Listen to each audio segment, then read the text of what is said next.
আসসালামু আলাইকুম বন্ধুরা, আশা করি সবাই ভালো আছেন। আমি আজ সবজি পাকাবো। তো সবজি পাকানোর জন্য আমি এখানে বিভিন্ন ধরনের সবজি নিয়েছি।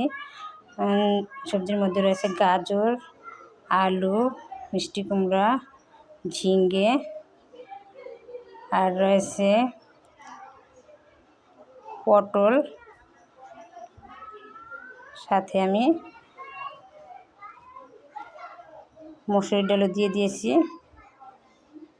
সবজিটা আমি মাখিয়ে নেব। মাখানোর জন্য আমি সবজির মধ্যে যা যা দিয়েছি, একটু হলুদের গুঁড়া, মরিচের গুঁড়া, পরিমাণ মতো লবণ আর সরিষার তেল দিয়ে ভালো করে সবজি মেখে নেব।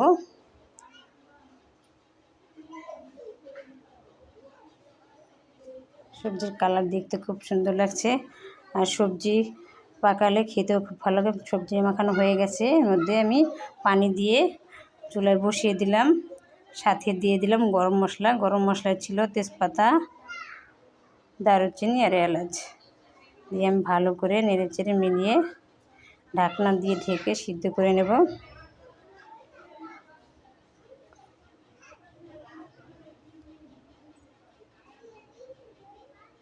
আমার পরিবারের সবাই সবজি খেতে খুব ভালোবাসে।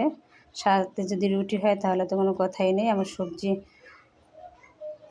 50% সিদ্ধ হয়ে গেছে।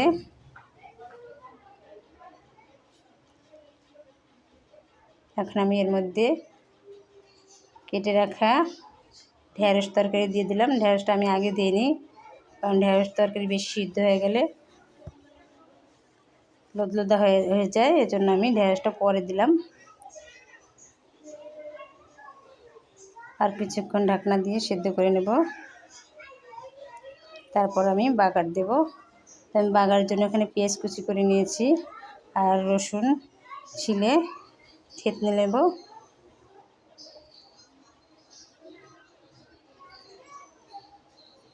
ছোটো রসুন, তো জন্য বটিতে কুচলাম না, আমি থেতলে নেব ভালো করে।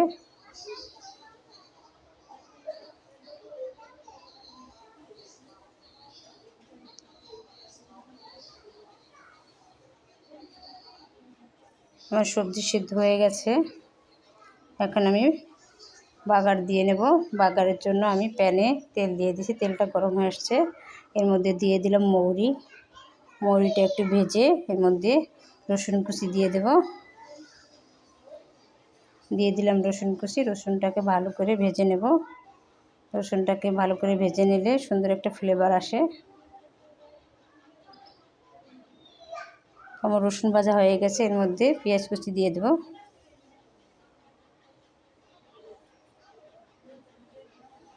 এবার পেঁয়াজ আর রসুন ভালো করে ভেজে নেব।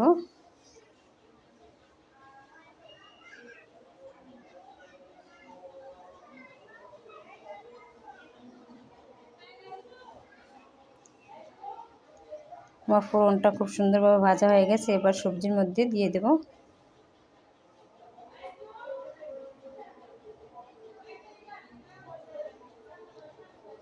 এই ফোড়নটা সবজির স্বাদ দ্বিগুণ বাড়িয়ে দেবে। এবার ফোড়নটাকে আমি ভালো করে সবজির সাথে নেড়েচেড়ে মিলিয়ে নেব। তো বন্ধুরা,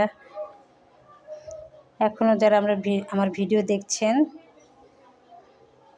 আমার ভিডিওটি ভালো লাগলে ছোট্ট একটা লাইক করবেন, সেই সঙ্গে সাবস্ক্রাইব করে নেবেন।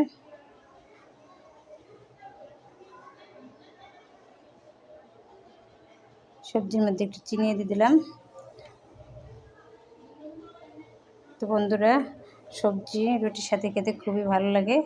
আপনাদের কাছে কেমন লাগে জানি না, আমার কাছে তো খুবই ভালো লাগে। তো আবার ফিরে আসবো নতুন কোনো রেসিপি নিয়ে বন্ধুরা। সেই পর্যন্ত আপনারা ভালো থাকবেন। আল্লাহ হাফেজ। আসসালামু আলাইকুম।